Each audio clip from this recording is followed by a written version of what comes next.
Setiap desa mempunyai potensi yang berbeda-beda, baik potensi sumber daya alam maupun sumber daya manusia.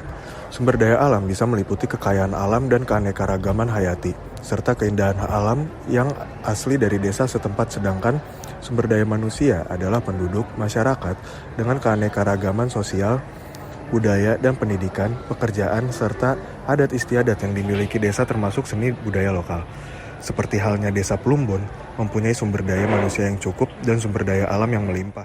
Plumbon merupakan desa yang dengan luas wilayah hampir 900 hektar terbagi dalam 9 wilayah rukun warga dengan 9 dusun dan jumlah penduduk mencapai 7.248 jiwa, tersebar di 9 dusun, yaitu Dusun Kedondong, Dusun Gerigak, Dusun Kerajaan, Dusun Pekalongan, Dusun Pesawahan, Dusun Sumberan, Dusun Selempi, Dusun Eragombong, dan Dusun Rawabayam.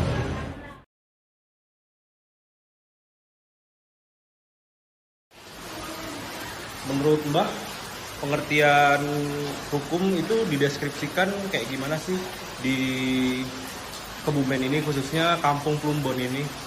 Ya, menurut dasar hukum di daerah Kabupaten Desa Plumbon, memang semuanya berdasarkan hukum yang telah ditentukan oleh pemerintah. Namun kadang-kadang itu diambil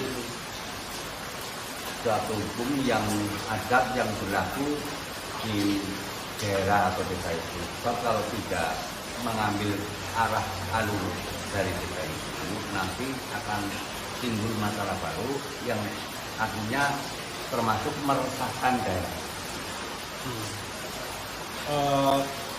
Untuk hukum sendiri itu berpengaruh nggak terhadap budaya yang ada di kampung tersebut? Sangat berpengaruh, sangat berpengaruh. Berpengaruhnya itu kayak apa ya Mbak ya? Ya umpamanya kalau itu kan hukum untuk menentukan ketentuan hukum yang akan dijatuhkan. Seperti hanya ada hukum kan, hukum adat, hukum yang telah ditentukan oleh pemerintah, ini harus sinkron. Kalau tidak sinkron nanti menimbulkan hal-hal yang sangat urgen sehingga nanti hukum itu berjalan tapi tidak bisa menenteramkan masyarakat. Jadi harus benar-benar melihat situasi kondisi yang ada. Menurut Mbah sendiri, konsepsi hukum di dalam masyarakat Plumbon itu kayak apa sih Mbah? Sudah baik. Jadi pengertian saya selama saya ini mengamati, meneliti, jadi hukum yang telah berlaku di Desa Plumbon Kabupaten sudah sesuai dengan aturan pemerintah masalah. Kalau misalkan terdapat kayak sengketa atau kasus hukum yang terjadi di masyarakat adat Kebumen Plumbon, itu penyelesaian sengketanya itu kayak gimana ya? Penyelesaian sengketa biasanya melalui yang pertama ini diurus lewat terkecil RT naik kadus. Kalau kadus belum bisa putus sampai tingkat desa terus tingkat kecamatan, baru tingkat kabupaten itu. Mesti begitu. Biasanya sanksi yang diberikan terhadap pelaku dari sengketa atau misalkan contoh pencurian itu apa ya Mbak ya? Apa? Ulangi lagi. Sanksi yang diberikan terhadap pelaku dari sengketa tadi atau pelaku dari kasus tersebut. Ya, selama yang umpamanya pencurian, selama yang dicuri itu tidak mengambil tuntutannya lagi, ya tetap berlaku itu. Tapi kalau memang yang dicuri ikhlas, diambil, ditarik, biasanya ya gitu. Coba pencuri yang kecil-kecil seperti ayam dan sebagainya. Kalau ada pencurian yang besar, banyak kaliber, ya jelas masuk ranah hukum, nggak bisa ditawar lagi. Di Kampung Plumbon sendiri, apakah ada perubahan yang signifikan terhadap budaya hukum dari waktu ke waktu, Mbak? Banyak. Jadi peningkatan hukum, pengertian masyarakat di daerah-daerah istilahnya sudah benar-benar tahu hukum.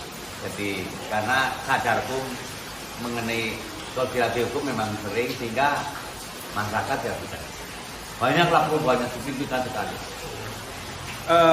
Yang menjadi sebab atau penyebab perubahan budaya hukum tersebut itu apa ya Mbak? Ya, yang menjadi penyebab itu sebetulnya ya pertama artinya peningkatan hukum itu ya.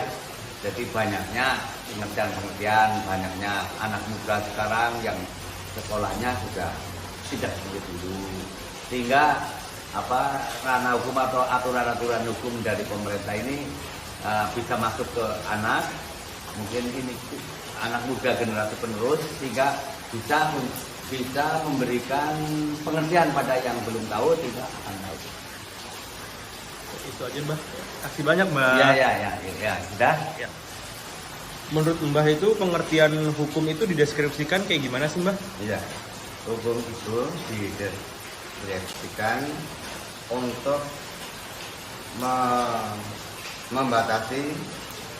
membatasi perbuatan-perbuatan jelek, ya, dan untuk mengatur kehidupan manusia. Untuk hukum sendiri apakah berpengaruh terhadap budaya kampung Plumbon, Mbak? Sangat berpengaruh. Bentuk pengaruhnya itu seperti apa ya, Mbak?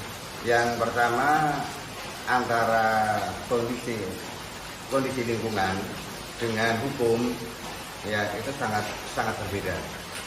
Kalau hukum lingkungan, hukum adat itu tidak tertulis, sedangkan hukum yang berlaku di negara kita adalah hukum yang tertulis. Menurut Mbah, konsepsi hukum dalam masyarakat kampung Plumbon itu kayak apa sih, Mbah? Sebenarnya konsep yang berada di kampung Plumbon itu menurut masyarakat di sana itu sangat berpengaruh, ya, sangat diharapkan karena untuk mengatur kehidupan manusia menjadi manusia yang layak. Kalau misalkan di kampung Plumbon itu ada sengketa, dari cara penyelesaian sengketa atau kasus itu seperti apa ya Mbak ya untuk penyelesaiannya? Kalau sengketa di kampung itu karena masih sangat erat dengan hubungannya kekeluargaan, itu pertama diselesaikan dalam tingkat desa, baik itu di tingkat RT, RW maupun tingkat desa. Kalau di sana sudah tidak bisa terselesaikan, itu maka akan ditempuh jalur hukum, baik itu hukum perdata, ya, yang biasa dilaksanakan di kampung dengan bahasa musyawarah dan mufakat. Untuk sengketa atau kasus tersebut biasanya pelaku itu dikasih sanksi apa sih Mbak? Kalau perdata, ya, pelaku itu tidak diberi sanksi apa-apa kecuali antara kesepakatan itu iya atau tidak, boleh atau tidak, hanya itu aja. Tidak ada beban moral apapun. Dalam budaya sehari-hari masyarakat Plumbon, apakah ada perubahan budaya hukum, Mbak, dari waktu ke waktunya? Sangat ada. Jadi karena di Plumbon itu pun juga mengikuti perkembangan, sehingga selalu ada perubahan-perubahan yang ada di lingkungan desa Plumbon. Biasanya yang menjadi penyebab perubahan budaya hukum itu apa sih, Mbak, di masyarakat kampung Plumbon itu? Yang menyebabkan karena adanya perubahan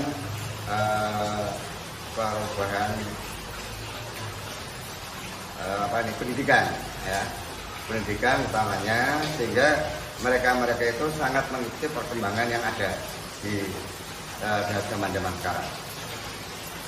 Itu aja, makasih Mbak. Ya, makasih banyak. Ini dapat disimpulkan, berdasarkan konsep keadilan dalam budaya masyarakat, mengenai contoh kasus atau sengketa pencurian yang terjadi di Desa Plumbon ini, dapat diadili dengan cara kekeluargaan terlebih dahulu, melalui kesepakatan dari pihak yang dirugikan dengan pelaku pencuri, merujuk pada sistem penyelesaian sengketa seperti yang sudah dijelaskan oleh salah satu masyarakat kampung adat tersebut.